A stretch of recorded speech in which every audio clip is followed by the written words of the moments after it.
This week on the Greener Business podcast, we continue our conversation about Second Life, the online virtual world, with Zev Pace and his environmentally friendly Second Life island, Etopia.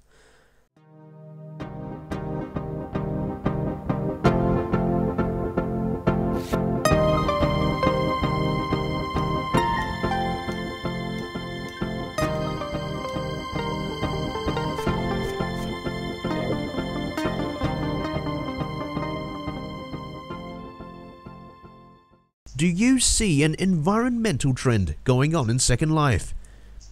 When we first started Etopia back in March, April of this year, there were very, very few places in Second Life that really had any kind of an environmental focus.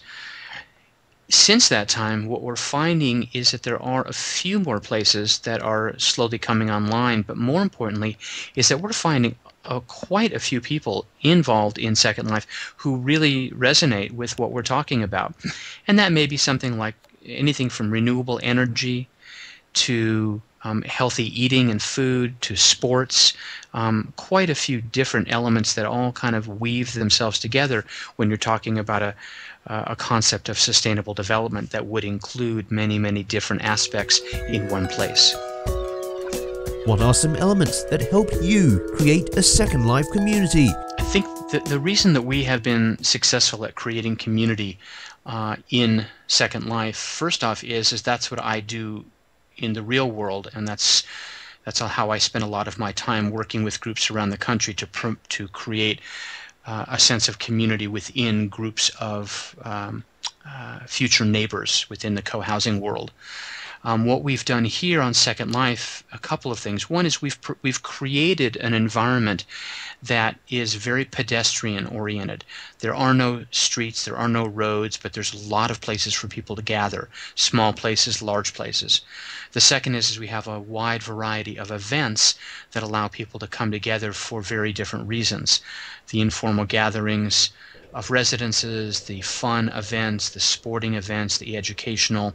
It's giving people a number of different opportunities to come together, to play, to learn, to work together, and those repeated opportunities really do create a sense of community. The other thing is we just provide a fun place so people like to come here and they bring their friends and their friends bring their friends, so it really just kind of builds on itself.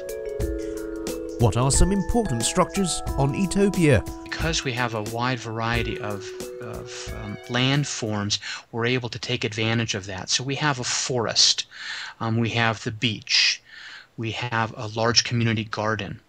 And then we have the houses. We have a cluster, a neighborhood cluster, the co-housing cluster. In one portion of the property, we have a downtown mixed-use area that has stores and offices and a few homes. We also have a transportation system that's quite unique. We have a magnetic levitation train that goes around the island every 5 minutes or so. We also have an aerial gondola that goes from two places in the downtown area up to the top of the mountain. We also have just a number of areas for people to hang out. There's a waterfall and an area for kind of a small stage there that goes along the river walk. There's an amphitheater. We have a community room that people can use for classes and parties and gatherings. So we really provide a wide diversity of environments for people, and again, that's part of the reason why I think it's gaining such acceptance, because it's not like you come here to do one thing. You can come here and stay here and do a whole variety of things. You could live, work, play, and learn all in the same sim. What would be some advice you would give to any non-profit or real-life communities that want to become a part of Second Life? I think anybody that's wanting to come into Second Life needs to understand the environment. I spent about 9 months just touring around Second Life before I decided to do anything on my own. There's certainly a culture that's created here that is fairly unique. It's because it's virtual. Your connection to other people is fairly it's harder to make connections with people similarly to the way email works. You do have a visual component to it, but you really don't. It's hard. It takes a while to get to know people. So I guess one piece of advice I would have is to be patient.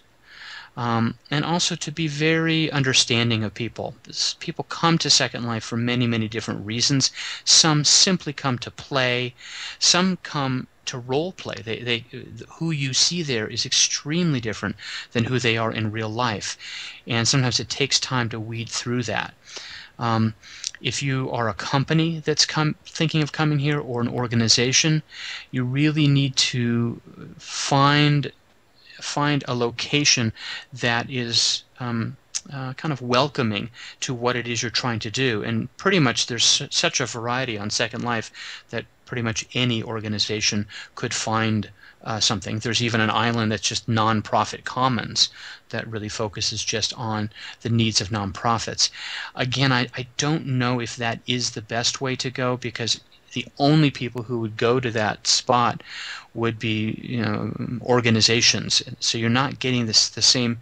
If part of your goal is to grow and to get the word out about yourself, you might not want to isolate yourself in that kind of a situation, but be more embedded in an environment that's diverse, so you can really kind of get the word out to a wide variety of people.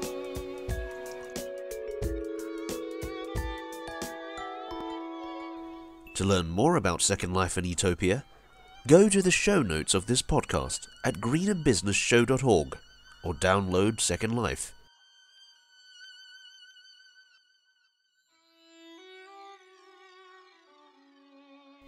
And search for Etopia when installed.